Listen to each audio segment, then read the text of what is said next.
Hey, what's up, everybody, and welcome back to Thoughts to Think About. I'm Liz. I'm Ephraim.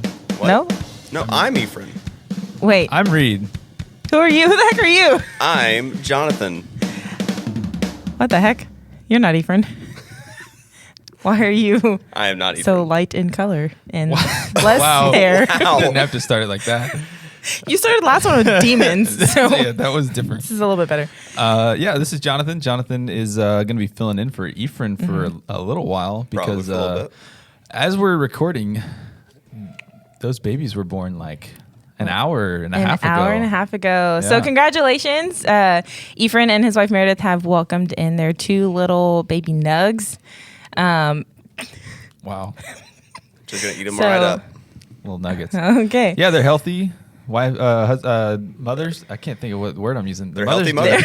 Yeah, mothers doing well. So They're everything's healthy going well. mothers. So it's all The good. twin boys are healthy mothers We're already. doing great without Ephraim. Come back.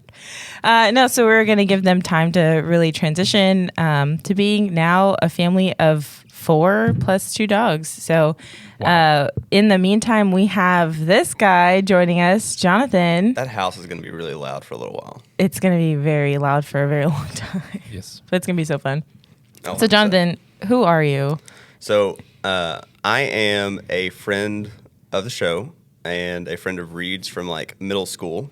6th grade. 6th grade. Was that 2007? Quick math, yeah. So, somewhere in there. 2006, 2007? Something like that. Something like that. Sure. And then we went to college together. For a couple of years, yeah. We went to middle school together, went to high school together for 2 years, then went to college together for like 2.5 years. And then for a little while, we lived together. And then I've gone off on some excursions in the time that you've known me. We'll talk about that maybe some other time. And then I have been able to meet Ephraim and Liz and some other people along the way and had a good time with some board game nights and other things. And luckily, I've been invited to come hang out. So Just merging all the circles. just merging all the circles. I love merging friend groups, yeah. but you have to be very careful about combining friend groups. Oh, 100%. Yeah. It's like you really have to understand like the science and the psychology behind them before you introduce them. When worlds collide. Yeah, but this one worked out. It's pretty nice. That was a So- SpongeBob reference. Say it It one more went over time. my head. When worlds collide. It's just a very like that's just a general like saying too. It was like there's this one episode where a caveman and a robot are singing a song called When Worlds Yes. Collide. Yes. So anyway, Johnathan hates SpongeBob. Yeah, it's amazing that Reid and I have actually been able to be friends for this amount of time because a lot of the things that Reid likes, I just despise. And there's something about like cringe humor cartoons that I never appreciated. So, Okay, so we talked about doing a full-on deep dive episode on SpongeBob. I guess we're gonna have to wait till Ephraim gets back. listen, you probably need to wait till Ephraim gets back, or it's my homework and I have to go in. It'd be like the time y'all made me watch The Office. Oh, yeah. Johnathan Like also doesn't 3 like The summers Office. ago. Johnathan, I don't you like. also don't like The Office? I don't like TV shows. Is my issue. It's very rare for me to like a TV show. I'm more of a movie guy. Okay. We'll work through this friendship. Miniseries It's and okay. movies, I'm cool with. TV shows, I typically have a hard time with. All right. Favorite well, movie? Favorite TV show? Oh, well, that might lead into a thought that Liz had before the show that you were going to ask potentially. We'll go ahead and we'll organically Oh, okay. get We'll there. just go organically into it, sure. This feels more forced than organically. There's nothing organic Say about our it now. podcast. Perfect. No, Okay. we always, just a little behind the scenes, we always start with a plan. We only do about 20% of that plan. Right. Once we Or actually hit less. record. Or less. So we're here for the chaos. Perfect. So what is it? Favorite movie and favorite TV show? Sure. Okay, so, and you wanted to ask me if I believe in aliens. Yeah, I was going to get to that in a little bit. Okay, well- But hit all 3. All 3. What are your thoughts on Aliens? Aliens is a fantastic movie, a great sequel to the first one. Got it. Yeah. And arguably, maybe one of my favorite movie franchises is the Oh, Alien okay. series. I'm a big fan of that horror genre that came from the 80s and 90s and whatnot, and how it kind of morphed into some like action adventure lore horror stuff. And so like Alien is, I have a big movie poster for the movie Alien because it's one of my favorite movies. A lot of people, like, I consider Jurassic Park to be kind of in that same vein a little bit because, like Ephraim, I love Jurassic Park. This is why this fits in so well. I have a large movie poster for Jurassic Park because in my mind it's an action adventure, little sci-fi stuff, but then that T-Rex shows up and now it becomes like a horror chase. Okay, and so we're kind of Absolutely. blending I some see elements of things. And then like when the sequel to Jurassic World came out, it went from like a save the dinosaurs to run away from the dinosaur because now the scary supersaur is chasing us in this building, and it became like a hide and chase monster movie from a sci-fi Save the Dinosaurs movie. And so that whole little genre that's expanded out, like monster movie, action horror stuff, like probably my favorite movie genre. So Alien and Aliens fits right in that little combo piece. Are those two different franchises? Two different movies? Aliens? Alien is the first one. And the Aliens I'm here. is Okay. the sequel. It's not Alien 2, it's Aliens. I've only seen Just the first hit them one. with a grammatical. And then they hit them with a 3 on the next movie. So Aliens. Is it Alien Aliens 3 or is- Aliens 3? pretty sure it's Alien. Interesting. They should have just kept going. Aliens is, Aliens is. and then Aliens is. Throw a Z at the end, and Yeah. it becomes like Instead of an 90s I, rock put a music. number 1. Just like, or no, instead of the E, put a 3 for Alien. Yeah, get some leet speak. 3. Yeah. Yeah, Yeah, there it love is. There it is. All right, Reid, favorite Oh, movie? I was just asking Johnathan because we've gone over this stuff in the past. I don't remember. Wow. Favorite movie, probably Lord of the Rings. Easy. I was hoping you would say something different. Why would I say something I different? mean, there's listen, no other answer. If I'm not talking about Jurassic Park or Alien, it's going to be like probably one of the Lord of the Rings franchises or something along those lines. So I know you're the oddball out on that one. I am, and I'll bring up the thing I was texting y'all about in just a little bit. But what's your favorite TV show? We know it's not The Office, and we know it's not SpongeBob. God, we know it's Not not those SpongeBob, two things. Man, there's a really boring answer, but it's probably the correct one. Wow. Okay. So I gotta backtrack. I gotta back it up a little bit here, okay? Because like there's cringe humor that I don't like, where I feel like it's just like, oh, we're just throwing this gag out there because it's funny to a group of audience members. And then there's like humor that I think is developed humor that even though it might come out in a cringy way, it's still like there's thought behind it or like reaches past certain episodes. It's not just like Sounds a like you're one-shot thing. backpedaling to me. Well, because Sounds like he likes cringy humor. Right. He just well, is because some pick and people choosing. would be like, wait, why do you hate this but love that?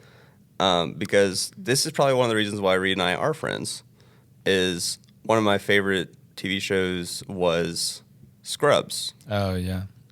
And because like a lot of those jokes are like cringy jokes, but Right. they take them across episodes, they take them across seasons, and it's not just like a one-off Christmas special that they throw stupid gags out there, Yeah. in my opinion. Well, and it differs from The Office in that The Office is like, it's supposed to be like almost hyper real. Like it's hyper real, but you've got this boss that's super annoying and cringy. Which I just can't deal with. Right. But in Scrubs, they know it's not hyper real. Right. And the audience knows. And so the cringe is like less. And so like Cringe it's funny because and like awkward. it went from like Scrubs and then into Psych because I kind of use Psych in that same vein. And so like I love those two shows. Right. And I've mentioned And Psych many times. You've mentioned Psych many times. No one so will watch it. I love Psych. I Nope. would like to rewatch it because it's been a couple years since I've gone down that rabbit hole. It's probably been since like our freshman, sophomore year of college since I've watched it. So I wouldn't mind going back down that path. But those are probably my two favorite shows. So that obviously ages me quite a bit in that regard because I haven't listed a single show that's come out in the last decade. Well, if you're That's being okay. aged, we're being aged because we're all, around the same time frame. So Whatever. no big deal. I'm- I also love a show called Northern Not old. Exposure from like the 80s and 90s. Have you ever heard of this? No, what is that one about? It's a doctor moves to Alaska. He's been exposed to the Great North. Okay. And it's just like a town comedy, town drama, town comedy of him taking care of his new people in the Alaska wilderness of this small town. And like it's got that same kind of, it's not as stupid humor, but it's like all of the shows I like are from like the 80s and 90s and early 2000s. It's kind of sad when I think about it. You know what? I'm gonna throw out a new one for Westworld. I like Westworld. There we go. I haven't seen any of that. That's either. really recent. I think my mom watches that one. She Game likes of Thrones, it. Westworld. I like some of the HBO stuff. Okay. You like Game of Thrones? I like the first 4 seasons of Game of Thrones. I was gonna say we've been exposed to the Great North this week. Actually, just last night. Golly. It froze. It's cold. I get to work and it's like 72 degrees. Mm-hmm. And then I leave work and it's 47 degrees. And then you wake up. I get home, it's 27 degrees. And then I wake up and it's 7. No, I'm kidding. Dropped It's like fast. Yeah, it was like 13 7, degrees. yeah. I'm just kidding. I was like, I'm mine dramatic. hit 17, but No, like it's pretty daggum cold. I'm wearing a beanie with a little ball on top. You are. I love the little ball. Every time I look up at you, I have to like direct my eyes away from the ball. So that's why I keep looking to this. Like I look over here because I'm like I keep looking at this ball, and it cracks me up. It reminds me of Iowa. The year I spent up in Iowa, coaching college football up there, and that was a unique experience. And immediately when this weather dropped, when it got down to like 22 degrees, and we stepped outside last night because I was with some people, and they were like, "Hey, man, I've never been in weather this cold." I'm like, "Oh, let's go outside real quick." What? And so we all went outside, and like, "Oh, heck no!" And I'm like, "Ah, yes." Is this everything you thought it would be? This reminds me of terrible. 2019 all over again. I'm so glad that there's no moisture. It's not moist outside. I would love some snow. So no, because then everything shuts down. You can't do anything. I'm fine with it being cold. I just don't. I want to be able to drive. I would rather be able to keep going places. The power's not out. Our pipes didn't freeze. Like it was perfect condition. Our living room den was a garage, and so it's with it using like it used to be a garage and now it's a living space. The like insulation. Thank you. I had a big old question mark. I was hoping for you to help me. The installation of the installation of the insulation. I'm not like Ephraim. I'll let you struggle a little bit, and then I'll throw you the life raft plate. Okay, noted. It's like at least 8 to 10 degrees colder in there, and so we have a blanket to cover that doorway because the house just wasn't warming up. But now that we have that, I was sweating last night. Yeah, but it's nice. My house has very poor ventilation. Oh, and so house words. Yeah. Our living room has a vent that keeps it in the summer, it keeps it very cold in the living room and very warm in the winter. But we have a hallway that stays warm, but everything attached to that hallway is not ventilated very well at all. So like my office, Aubrey has like her office, and then we have a bedroom, our master bedroom. They get like very poor ventilation. So like last night, it's freezing cold. Aubrey's feeling sick, and so she's been stuffy, and so she decided she was going to sleep on the couch because it's warmer, and she didn't want to get me sick. So it's warm in there, and I slept in the bedroom I slept in a sleeping bag underneath my sheets and my comforter. The return of the sleeping bag. Dude, that sleeping bag keeps me going. Freeze. Dude, that sleeping bag saves my life so many times. That's so you like lived in that thing. When we had the freeze a couple years ago. I thought about bringing the sleeping bag today in case it was cold up here. So that would have been funny. I would have loved if you were sitting in your sleeping bag, just like recording, bundled up. Yeah, that's great. I really thought about it. Well, I mentioned it earlier. I did not mean to trigger y'all, and I honestly did not know that this was like a hot topic. And so anybody watching or listening, so sorry if you're triggered. We have this big group text. Gosh. And I sent a message saying, okay, so recently, like on any social media, I keep seeing people's like reviews or re-reviews on The Hobbit.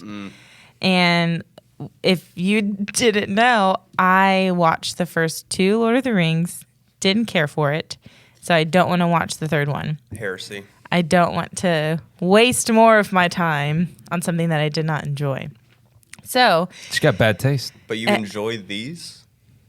No, I didn't watch The Hobbit. Oh, okay. I just keep seeing people's reviews, and they were saying like, if you aren't a big fan of Lord of the Rings, you'll probably like The Hobbit. If you have bad taste. If you have bad taste. If you don't like Lord of the Rings, then you probably will, because... So I sent this group text, it's these two Chotches. Wow. Ephraim's Chotch self is in there. And then, the lovely Meredith and Aubrey are in there as well. So it's the 6 of us. And I send this message about so I'm willing to give it a try. And the attack. Not seconds after hitting send, just getting blasted. The anger. So explain more. Explain more, please. The only good part of that show is the BTS. Yes, behind the scenes. Yeah, behind the scenes. And you sent a great image of Benedict Cumberbatch. Right. In his full mocap suit, doing the Smaug walk and roars and talks. And that's by far the only thing that's watchable in that entire trilogy. Absolutely. Yeah, so let me break this down, why it's so terrible. Sure. So the Hobbit book, okay. Right? Okay. About 150, 200 pages, about that maybe. Big. Yeah, super small. Mm-hmm. It's written basically for 8th grade level reading. It's tiny. You could read it in a couple hours. I've got 3 copies of it at the house. We have the audiobook on Audible. And you hate it? No, I love the book. The book is fantastic. The book it's is the movie adaptation. The book should be everyone's introduction to fantasy. Yes. Okay. If you want to be if you want to get into any fantasy, that should be the intro course. If you want to read any fantasy, you have to read The Hobbit first. Most of our freshman English classes at the school I taught at previously, their second book they did was The Hobbit for all 3 years I worked there. So it's fantastic. So The Hobbit, 150, 200 pages, couple hour read, 3 movies. About 6-8 hours of film, probably. Long movies. Probably at the end of it's probably 9. They're long. They're long. Lord of the Rings, well over 1,000 pages. 3 movies. 10 to 12 hours, depending on 3 books. Yeah. 3 movies. Right. So already you can see the problem, right? Source material is just being stretched way out. It's kind of like Game of Thrones season 6, 7, and 8. Right. So you just got this story that's being dragged out. What's his name as Bilbo? I can't think of the actor's name. Oh my, Martin Freeman. Martin Freeman. Yeah, he's really good. Yes, Martin Freeman is great as Bilbo. The dwarves, for the most part, are really good. They added except the CGI versions of themselves. Right. They added an elf named Tariel, who doesn't exist in the Legendarium at all. She has a romance with one of the dwarves, which is totally out of the blue and basically very forced, not enjoyable, not accurate to the lore at all. It's not like a Romeo and Juliet moment. It's just Aubrey sent that gif where it's Tariel going, "If this is love, I do not want it." It's so bad. Legolas shows up where nowhere to be found. He's not in the Hobbit book. Now, it's possible that he was around at that time because his father is Thranduil, the king that's mentioned in the Hobbit. So Bilbo gets captured by the woodland elves, and that's Legolas's people, and Legolas's father is Thranduil, the king of the woodland realm. Sure. She's glazing over. It's very possible that Legolas was hanging around somewhere in the city, but doing most something. Likely. But in the book, he's not mentioned. He's not mentioned. He's not even hinted at. Right. He shows up and he's doing a bunch of stuff. The second jumping on barrels and water. Oh and okay, this is. They just really wanted that elf. Good for Orlando Bloom. Don't get me wrong. I love Orlando Bloom. Sure, he made bank. Oh, absolutely. They all made. That's why there's 3 movies, because they made bank.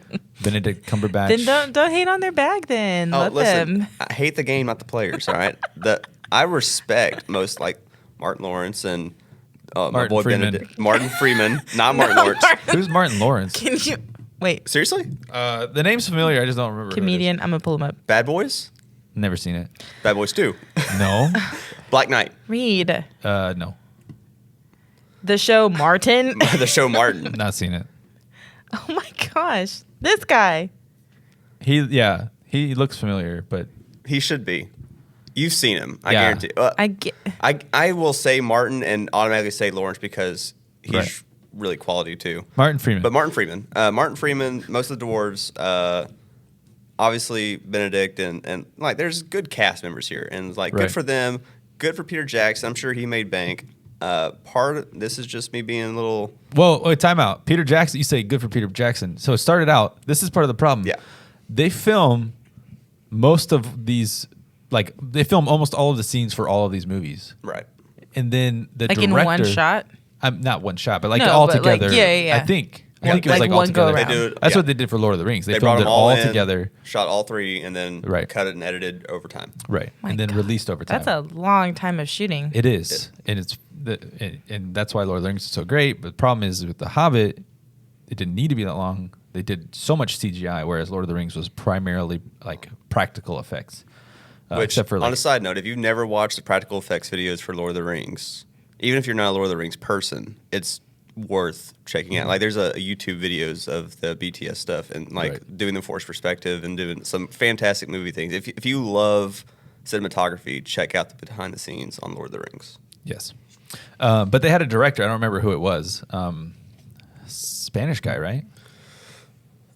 I took those movies mostly and threw them out of my mind. So Guillermo del Toro. Is that a director? I don't think it was. That's a name for sure. That's a name. Yeah. So he's there for most of it, and then like they're 80% of the way through, he cuts loose and leaves. He's not in it anymore, and they call Peter Jackson, and they're like, "Hey, come salvage this." And so he comes in, and he's got a deadline, and so Peter Jackson gets this trilogy put on him, but he didn't do most of the work. Mm-hmm.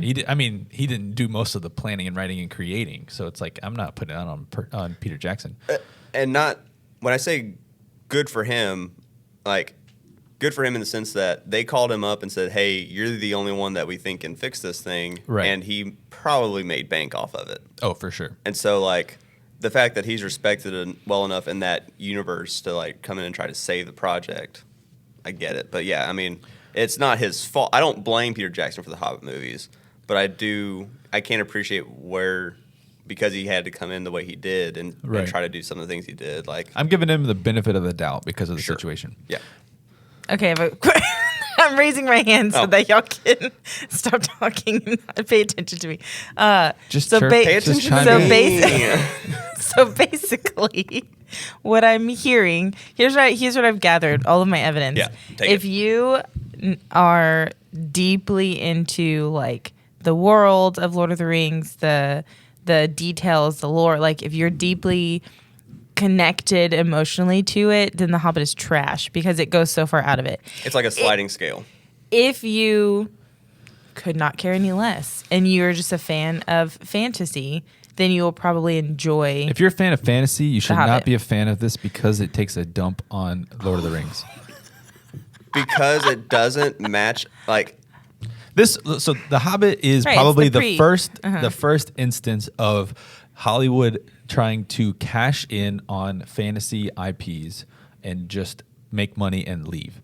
Like The Hobbit. And then all of a sudden you've got The Witcher, which was great until they diverged from the source material. You've got The Wheel of Time, which I haven't watched because I'm reading the books, but I've heard it's absolutely terrible. Game of Thrones.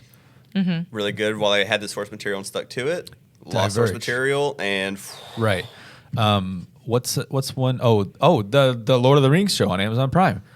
There's a show? Yes, don't watch it. It's terrible. I promise you I won't watch it. I wanted to watch it, and then Reid was like, "Dude, listen, I'm going to save you the trouble. I'm going to save you multiple hours. You're not going to like it." Although Aragon came out before Hobbit, right? I think.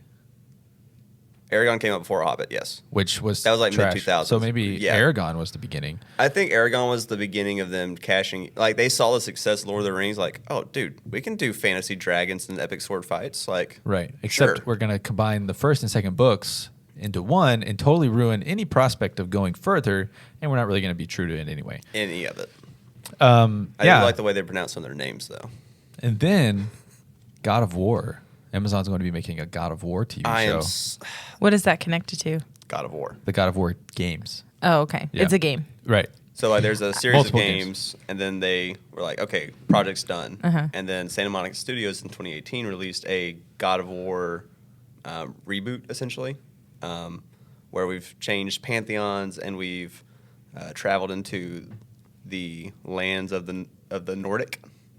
And so I love different studies of mythologies and whatnot, and so the fact that we shifted into the Norse pantheon, I was like, oh, I'm in. Like, this game could be trash, but I'm in.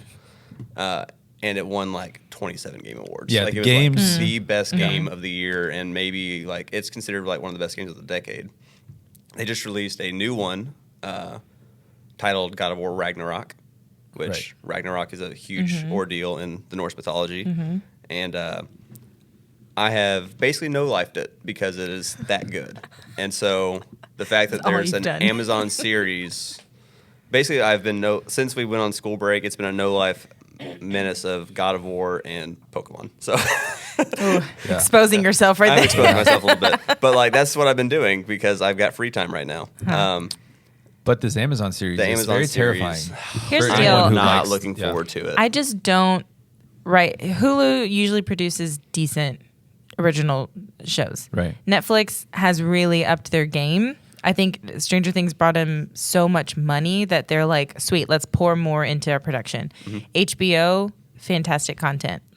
But Amazon, it's just there. Stick to shipping. It's just stick to shipping. It's just content. Like where's the drones it's not good. But Amazon has done. Give me the drones. Give me the drones, Amazon. Not this Ring of Power show. Liz wants those drone deliveries. I do. Have you gotten one yet? No, not yet. But every time I like order something off of Amazon, I do look to see if there's like a drone option or can I get it today? If I get it today, how is it shit? Like, right. I do. I want that. Amazon has. I saw someone say online they were talking about some Amazon. Oh, they were talking about God of War. I think Amazon going to brutally murder God of War franchise. But they were talking about how Amazon has handled fantasy animated series really well. Like the first one they mentioned was The Legend of Vox Machina, which is a D&D campaign that Matt Mercer ran.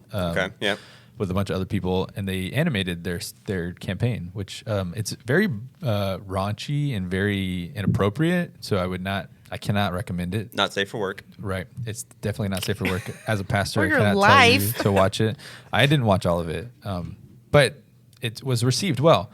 And then there's Invincible, which is a comic. Brutal. Yeah, comic IP. It's very brutal as well. Very brutal. Not safe for kids at all.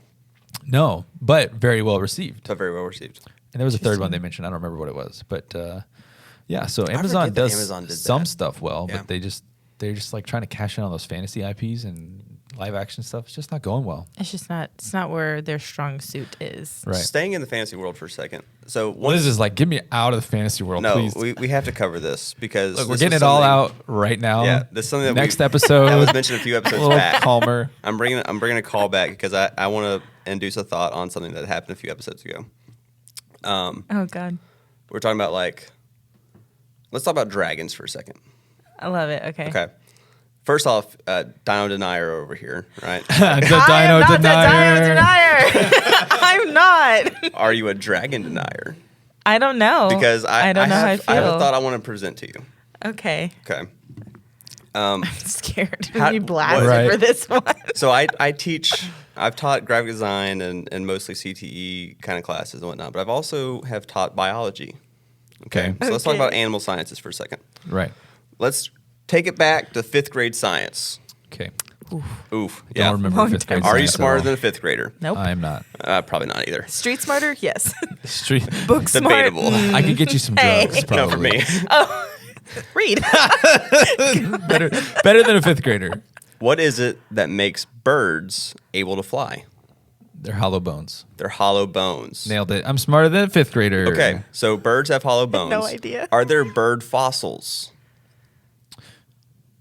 Pterodactyls. No. What? Pterodactyls are not birds. They're and there's no winged lizards. They're lizards that have glidey wings, but there's no evidence that evidence that they can fly. Just that they glide. That they could glide. So once they get down, how do they get back up to glide? They again? had feet. Right. Wow. It seems very like they would be very preyed upon. And that's probably why they didn't survive very long. They're not. I thought it was a meteor. Wait, are we on pterodactyls? We're coming. Pterodactyls. Pterodactyls.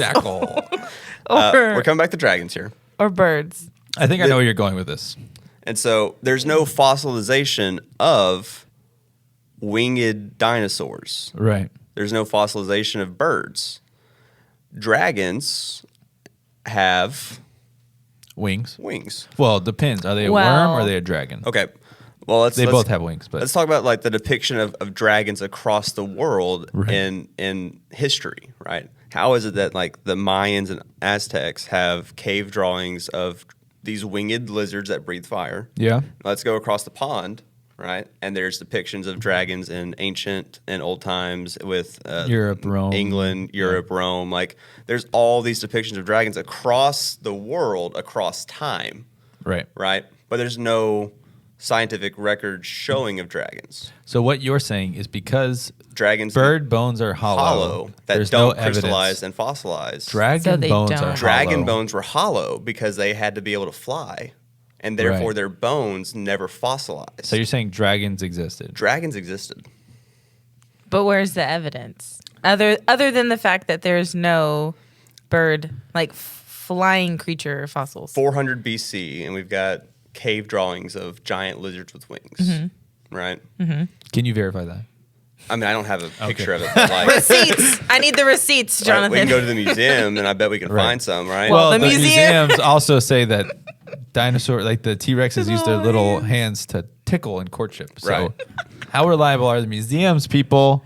Probably not very reliable. But there's lots of pictures, and I'm just trying to figure out how there's representations of giant lizards with wings in South America from 400 BC, and then in medieval England, there's depictions of giant lizards with wings breathing fire, and then you go to Japan, and there's this ancient culture of dragons and the way that Godzilla. Yeah. No wings, but sure. There's ancient lizards, right? And the way the Chinese New Year, there's the year of the dragon. And so like there's all these depictions of dragons, giant lizards with wings that breathe fire, all across the world, all across multiple years, from ancient BC to more recent AD times. And so birds don't fossilize because of their hollow bones, because they had to be able to fly. Well, if dragons are going to be able to fly, they probably had hollow bones as well. Good design choice. All right. But now we don't have. Were you talking to God? He was just talking to God. He was giving him credit for that. I like that. That was good thinking up top. And oh my gosh. He just pointed up. I love it. Good design choice. I mean, it's smart, right? Give credit where credit's due. Give credit due. I didn't design the dragons. So, I could get behind that. But I think it's just a fun thing to. Right. Like, in my heart of hearts, dragons are real because whether it's ancient Chinese or ancient Aztecs, from different sides of the globe at different time periods, there's dragon representation. Right. And I love that. And even though we don't have a fossilization record of dragons, the fact that, hollow bone, there's enough things there for me to maybe not really believe it, but me to want to believe that dragons are real. Yeah. Well, there you have it, folks. Dragons are real. Dragons exist. Our resident dragonologist here has. As someone who watched Dragon Ball Z back in the day, I know. You're a pro. You're so where professional. are the Dragon Balls? The Dragon Balls, unfortunately, on top of your bean. Those aren't orange with little stars. Wow. Okay. Well, there's that. They're on Planet Namek. So wrap it up for us, Johnathan. Alien is a fantastic movie franchise. Wait, you never told us what you believe. Oh, like what are your views on aliens? Wrap it up with there too. Real or not? Oh, somewhere in this universe is another living being that isn't us. So yeah, aliens are real. Single-celled or complex? Why not both? ¿Por qué no dos? What do they look like? Huh? Gray, green, blobby, bony, hollow bony. I think there's versions of us that have there's gill humans out there that breathe water, right? Like there's all aliens that live on a planet like Neptune. Like who knows? So there's probably some single cell organisms. There's probably human-esque creatures. I would love to see a teardrop green alienoid. Maybe there's some part cyborg aliens. I don't know. But there's something else that breathes and walks or does something out there somewhere. Yeah, that exists. Yeah. It aliens. Aliens are real. How else would you find a xenomorph in a movie, right? Thank you. Yeah, I mean, pretty much all of our movies are based upon actual encounters. Perfect. Yeah. Xenon, the Area girl of the 21st century, like, yeah, absolutely real. 31st, right? 21st? I don't know. Now you're making me question everything. I question it as well.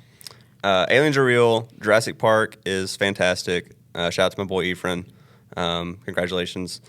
And dragons existed. There's just no fossils because of hollow bones. And Reid and I like similar TV shows and movies, which is the only reason we're friends, even though I don't like SpongeBob. Did I hit all the high notes? Sure. Yeah. All right. And it's 21st century, by the way. Great. Thank you. I was right. That's all we need to know at the end of this. Well, thank you all for joining. Get all these thoughts out. Let us know what you think about dragons. What do you think about The Hobbit? Should I watch it or not? Nah.